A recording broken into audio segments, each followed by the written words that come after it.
Welcome to Bruce Hurwitz Presents Meet the Experts. I'm your host, Bruce Hurwitz of Hurwitz Strategic Staffing. You can find us on the web at hsstaffing.com. I hope you'll consider us for all your career counseling, recruitment, and writing needs. I'm delighted to be joined today by Jaymes Buckman. Our topic will be music, art, creativity, and passion. Meet the Experts is sponsored by P&K CPAs. P&K is a full-service accounting firm. They provide accounting and consulting services to businesses ranging from startups to small and mid-cap companies to nonprofits as well as high-net-worth individuals. Contact them today for a free consultation at info@pk-cpas.com or call them at 973-882-8810. They will be happy to be of service. Jaymes, welcome to the show. Hello. Thank you for having me. I'm Jaymes Buckman, frontman of Hot Apollo, the sparkliest rock band in the galaxy. And I do that because it's my passion, it's my drive, it's my vocation. I am here to do that. And that is the one single certainty in my life. And So that's you, why I do it. so you Yeah. answered my first question or my first request before I asked it to introduce yourself. Let me begin. Usually it takes a little while for me to let my prejudices be known, but I'm going to let it be known from the beginning. STEM education, science, technology, engineering, and math is very important. But I also like STEAM, where they add the A and that art is included and that art is important. Now, I assume you're in the United States, correct? Uh, Basically, I'm in Toronto, which is, sort No, of no, no, like, no, no, no, no, no, no, no, no, no, no. You cannot say that on my show. As a Canadian who lived in Toronto, you will not say that Toronto is basically in the United States. Buffalo, Niagara Falls, New York are a foreign country. would you prefer to say Buffalo is basically in Canada? Because that's an option too. No, no, no, no, no, no, All right, geography is not my strong suit. no, no, no, no, no, no, no. And on this show, we only root for the Blue Jays. That I can get behind. I'm blue and my name is Jay, so Okay, there you that go. that works for me. Okay. Now, what I was going to mention was that here in the States, or as I sometimes refer to them, the Southern 48 provinces, on the news is the fact that children are not reading or doing math at their grade level. Blame being given to the COVID lockdowns here. My question is, why do you believe that math and reading and science, technology, engineering are given prominence over art? And how can you show that art is just as important? So, uh, for as long as I think like the written like word has even like been around for one thing. There's always been at least a segment of the population that devalues the arts because its contributions to society are harder to quantify.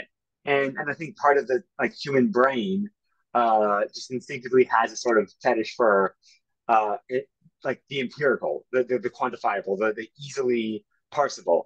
Like you go back to I want to say it was Aristotle, and he might have been in a satirical mood, but his vision of a utopia had no artists because in his argument, they didn't contribute enough to society overall.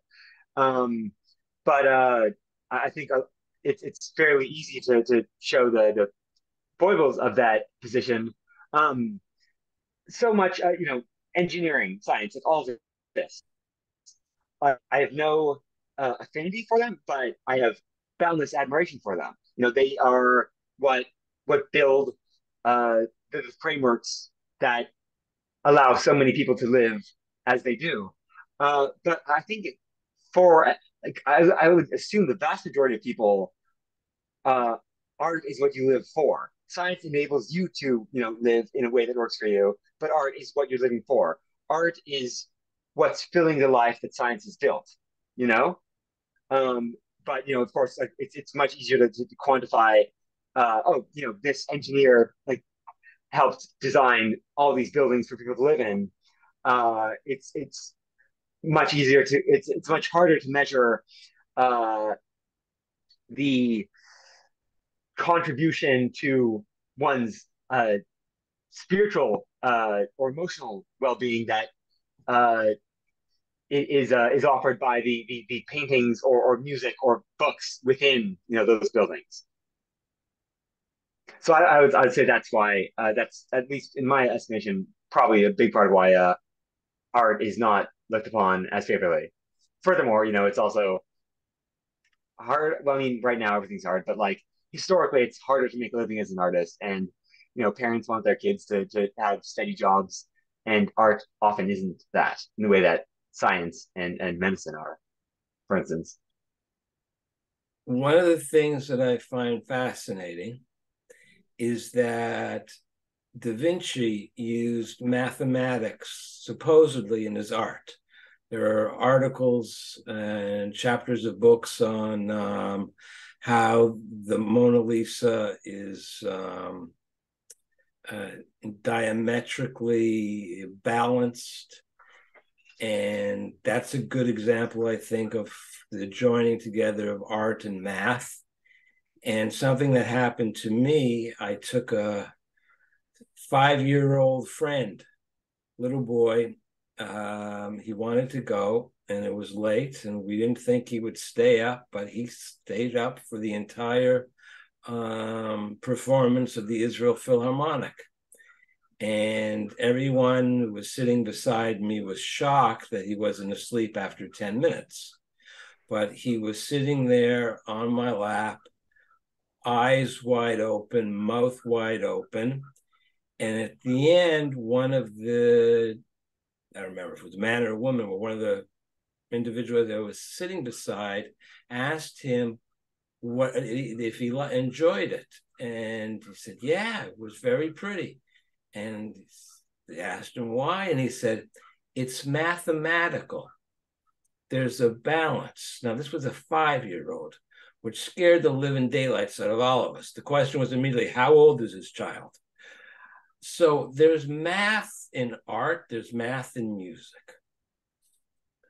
But what you wanted to talk about was creativity and passion. Now, is it possible? Some people cannot paint. They cannot draw. Yeah, hi, I'm one of those. I'm one of them too. All right. Some people can't carry a note. I'm one of them. Some people can't play and try to learn to play a musical instrument. Couldn't do it. But I can write. And I never considered writing to be art as such. But I've learned that I was wrong. All right. And that the written word is a form of art. When people cannot express themselves as they would like, I would like to be able to play the piano and be on that stage with the Philharmonic. It's never going to happen. I would like to be able to paint a painting. It's never going to happen. I don't know about how that. How do you choose your passion? I could paint something on a white canvas, on a blank canvas, but I wouldn't consider it to be a work of art. I would The consider first with 1,000 wouldn't be, but 1,500 might be. I wouldn't live that long. It says I wouldn't consider it to be art. All right. And I wouldn't be passionate about it, which is what I'm trying to get at. All right. I How think do I see where you you're going. how do you advise someone to find their passion within the framework of their abilities? So, I'm going to answer the first part of that question and address the second part as I do, Okay. because there are parts of it that strike me oddly. Um, so I think some people, and I include myself in this lucky section, um, are fortunate enough to know almost instinctively, nearly from the jump, uh, what their passions are, what their ideal direction in life is. Um, Others aren't, and if you are in that category, I would say just keep trying things and give them a fair shake, and eventually you'll find some that really speak to you, even just one, like one uh, form of expression or practice that really feels definitive to you as a person. And yeah, so that part of that is just exploration. Now, framework of abilities. So here's how I got into it. I The first two things that really felt integral to me, things that I was good at and things that I loved doing, writing, specifically poetry, and performing, which in any scenario, like from as like the earliest age, like I spent my summers at like drama camps and things like that.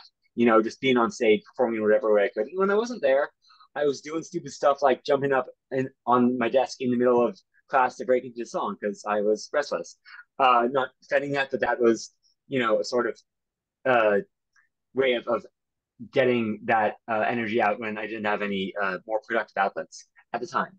Um, Now, I had those two strengths. And I also really liked music. And like I was getting to the age where a lot of my friends who played instruments were starting their own bands. And I wanted to get in on that. But I could not sing. And they liked the way I wrote and they liked my drive and they knew how to drum kit at home, so I kind of just did mediocre drumming for them for a while, but I wasn't like at all passionate about drumming. I was not a good drummer. And eventually, through a series of trials and journeys, I realized that since I always wanted to be a singer, that was clearly what everything in my heart, and overall disposition led me towards. I needed to like step up and figure out a way to do it. So at the time, singing was not in the framework of my abilities, um, but I'm a pretty stubborn person for best and worst, and I'm gonna just dedicate myself. And I'm not gonna be in an opera at any point. I'm not gonna be. I don't know if Philharmonic has vocalists in it, but I'm not a classical singer. But I developed a voice that is uh, quite well suited to the sort of rock vibe. And I also have my own, like, it has its own characteristics that work for me too. But yeah, so I had to decide whether it was worth it to push myself, uh, like, whether the passion I had for singing was worth developing the voice that did not come naturally to me. And in my case, it was. So I'd say it's an of weighing out your priorities. If you really are passionate about something, then and then then there's a good chance it is within the framework of your abilities, even if uh, the degree you'd like to be a proficiency you'd like in it is far off in the distance. Now there are exceptions. There aren't a lot of people under 5 feet who are in the NBA, but like I think when it comes to arts, at least, um, there's not a huge amount that's going to stand in your way. Actually, there was once an NBA player who was short, 5'8", But something like that. that's short for the NBA, though. That's Yeah, I average. know, That's I know. I'm statistically 5'8". average. I understand. And they had a lot of trouble with him because they weren't used to. I mean, he was coming in under the radar, and they weren't used to that. But I want to explain, so there are no misunderstandings, why I was smiling while you were talking about singing and rock music. Years ago, I had a girlfriend who took me to see this rock band. And she said, "You're going to love this singer. She's great." Well, we get there, and the woman's singing, and I couldn't hear her because the music was so loud. And then there was a power outage, and the music went, and she continued to sing, and she was awful. And nobody knew it up until that point. So that's why I'm smiling. All right. But you mentioned something that I want to talk about. You mentioned poetry. Mhm. I've had this conversation with a number of musicians. The song, are the lyrics to a song a poem, and a song is a poem that is put to music? Broadly, you could say that any song's lyrics are a poem. But if I when I sit down to write, the medium of writing for does affect the way I write. Like, now that's not true for everyone. There are some people who love like writing written poetry in free verse. My poetry is more classical. It's there's a meter to it. There's a specific there's specific rhyme structures I employ. Um, I'd say I'm often looser when I'm crafting a song, and that's because I'm in charge of the delivery of the song. Like when I'm singing one of my songs, like the sort of rhythmic choices I make in the delivery of the syllables might not be, what someone else would make. But when I'm writing a poem, I'm not there to recite it to every person who's reading. They're formulating in their own head. So having sort of pattern that is going to be intuitive to any reader um, makes it easier to be in charge of the way the content is conveyed. Um, but also I do have some songs that are just straight adaptations of poems I've written. And in that case, maybe the way I sing the words would be different from the way another person would recite them.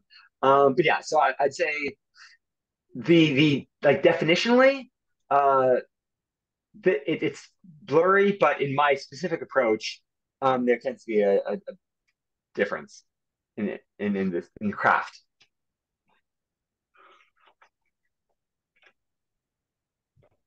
Walter Isaacson, in his book on Da Vinci, tells a story that Da Vinci and Michelangelo hated each other passionately for a number of reasons.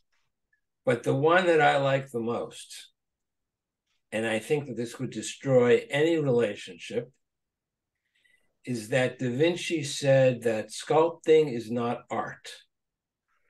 Because if you're sculpting something three-dimensional in three dimensions, all right? Think of David. Mhm. Da Vinci said art is when you create something in two dimensions that looks like three dimensions. Think of the painting The Last Supper, which looks different, as I understand it. I've never seen it in live and in color, so to speak. But depending on where you stand, you get a different view and you see different things. As an artist, how do you deal with criticism? If it's well reasoned, I can take it into account. I do try to understand the perspectives of people on anything really, even if I don't agree with them. As long as they're coming from a thoughtful place at least. But I know what my goals are artistically, creatively, and there's not a lot that's going to sway that. Um, but there are multiple different kinds of criticism, you know? Like if someone has like criticism I can use to, you know, become better, then I'm definitely going to pay attention to that. Like I mean, that is how I learned to develop my singing, for instance. Like I had to understand where I was going, where, like, you know, what my weaknesses were in order to uh, get rid of them, basically. Um, and you know, and I'm not like a, you know, so yeah, but often like if it's just say like a lot of criticism boils down to this isn't for me, and I like fundamentally understand that nothing is for everyone. Um, so I think my sort of artistic position is to make art that I'm passionate about and just have faith, which has, you know, been uh, borne out to be valid, that other people are going to be passionate about it too. Not everyone, and you know those people might criticize, but that's not. I'm not here to cater to people who aren't vibing with what I have to put out. You know. Understood. I'm going to have one final question to ask you. And as I'm asking, I'm going to put your contact information up. Um, is there anything I didn't ask you that you wish I had asked you? And if I had asked you, what would you have said? Uh, hmm, that's a tricky one. I'm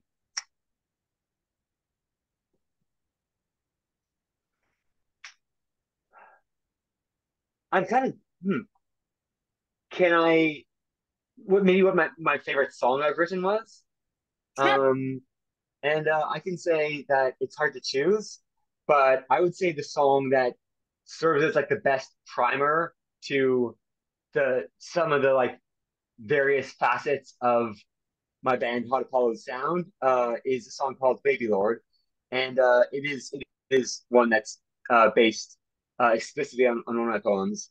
So if you're looking to check out uh, our band's music and looking for a starting point, knowing nothing else about you, Baby Lord is the one to start with. Well, James, I thank you very much for coming on. This was very insightful and interesting. I appreciate it. Thanks for having me. And I'm sure our viewers feel the same. I'm Bruce Hurwitz. Thank you for watching. And as always, stay focused on success.